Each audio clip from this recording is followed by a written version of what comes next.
Hi guys, Chris here with Super Savvy Travelers. Hey, a while back I read you a letter from my friend Jack, and it was a wonderful letter, and unfortunately I had to take the video down because there was some stuff that I needed to fix in it. And I really had so much attention on putting it back up because it's a beautiful letter, and it is a personal experience of what Jack went through when he had to unfortunately use some emergency medical care in southern Italy. So I get a lot of questions about medical care in southern Italy, and I thought, well, I'm going to read you Jack's letter. It's a great letter, and it's going to give you a little bit of insight on what it's all about. So, okay, let's see. Do I need my glasses? It's much better with them. I know they're ugly, but please bear with me. Okay. All right, so this is an email I received from Jack. The subject is Healthcare Experiences and Improving Economy in Southern Europe. And it starts, Cara Signora Chris. I recently found your channel on YouTube and I have been enjoying it very much. I want to share my experiences with you that you may wish to share with others. I have been traveling to Italy for about 36 years. I have visited much of the country and I have some special areas in the north that I truly enjoy. However, my family originates from Acquaviva della Fonte, Bari, Puglia. And I have enjoyed reuniting the American and Italian sides of the families. I have observed southern Italy transform considerably over the years. As late as 10 years ago, it was still very economically depressed in some areas. Besides my own heritage with the area through my father's father who left over 100 years ago, it is alleged that other notable actors also have connections in the area. Sylvester Stallone from Gioia del Colle and Joe Mantegna from Acquaviva. Our families left for the same reason as so many others from southern Italy. Opportunities for a better life. Carlo Levi, in his book Christ Stop at Eboli, is famous for his depiction of the poverty of the region, especially Matera and the region of Lucania, which is now Basilicata. As early as Levi's experiences in exile to the region in the late 1930s due to his dissension with the fascist war in Ethiopia, he described the quote-unquote Americans as those Italians who went to America, worked, made their money, and then returned to their homeland. Most did not return but built families in America. Unfortunately, with time, many families lost contact with their relatives. We were fortunate. I was able to reestablish that contact, and with technology today, we stay in very close contact. I have always enjoyed the North, its mountains, lakes, and peacefulness. My heart was with my family in the South, but I had little personal draw to it.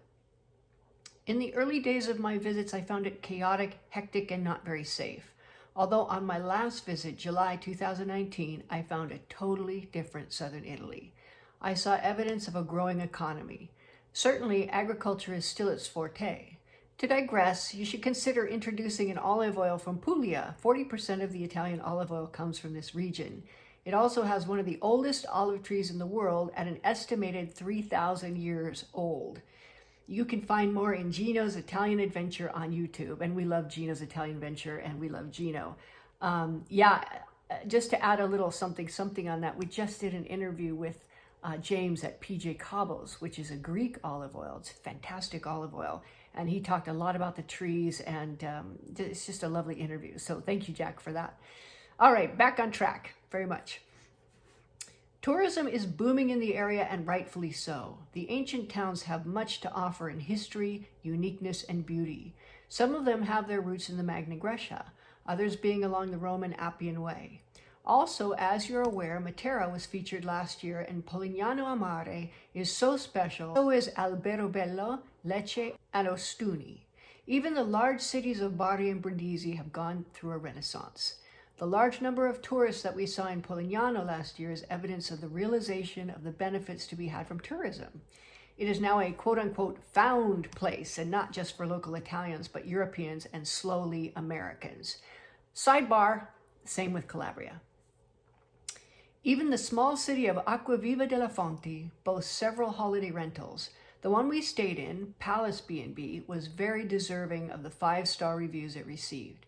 Unfortunately, we did not make it to Lecce and Ostuni on our last visit because after just one day in Polignano, I slipped on our balcony steps and broke my ankle. I am sharing this experience because I know Americans have great trepidation about seeking medical care abroad. I did get to swim in the sea, but after a very nice pranzo, lunch, with my son and his wife and our granddaughter, my wife and I returned to our apartment in Polignano for riposo, which is a rest. Being a dutiful traveler, I'm sure you're dutiful, Jack, I set out to hand wash some clothes and dry them on the spacious balcony. As I walked down the wet steps, I slipped and broke my ankle. Ouch. It was difficult to get aid. I definitely needed to get to a hospital. Being riposo, the neighbors' shutters were closed tight. Sidebar. Okay, so la pausa, riposo, the same thing. In the afternoon, especially in southern Italy, there's a lengthy period where people just shut everything down and take a rest after lunch because of the heat. La pausa and riposo might be difficult to get anything done. All right, end of sidebar. Let's see. We eventually managed to get help through our relatives an hour away, and they contacted the property owner. The ambulance arrived and their care was first class. The EMT spoke some English, and I had to quickly learn some Italian medical terms. Dolore, pain, became one of them. Ouch. I'm sorry, Jack. The extrication from the Italian second floor was extremely difficult. I had to be carried down 52 steps, and I'm not light, especially after a full pranzo, lunch. The first hospital in Monopoli was old, even still using x-ray film, not digital. However, the care was excellent. The doctor spoke very good English. He set my ankle, dolore, I can imagine, but I was going to need to stay in the hospital for surgery. We petitioned to move to another hospital outside of our family's town, named Miulli Regional Hospital. It is regarded by some as the best hospital in the region. Coincidentally, the hospital was built on agricultural ground that was previously owned by my grandfather, who sold it to his local relatives. Fortunately, a Cugina, a cousin, came and picked me and my wife up and drove us there. It took many hours to get admitted, but eventually a semi-private double room was found. The next morning, they realized I had insurance, so they moved me to the private floor. The key here being private insurance. Even with universal health care, private insurance is useful for more expedient care, even for Italians. There is a marked difference in accommodations, certainly on par with American hospitals.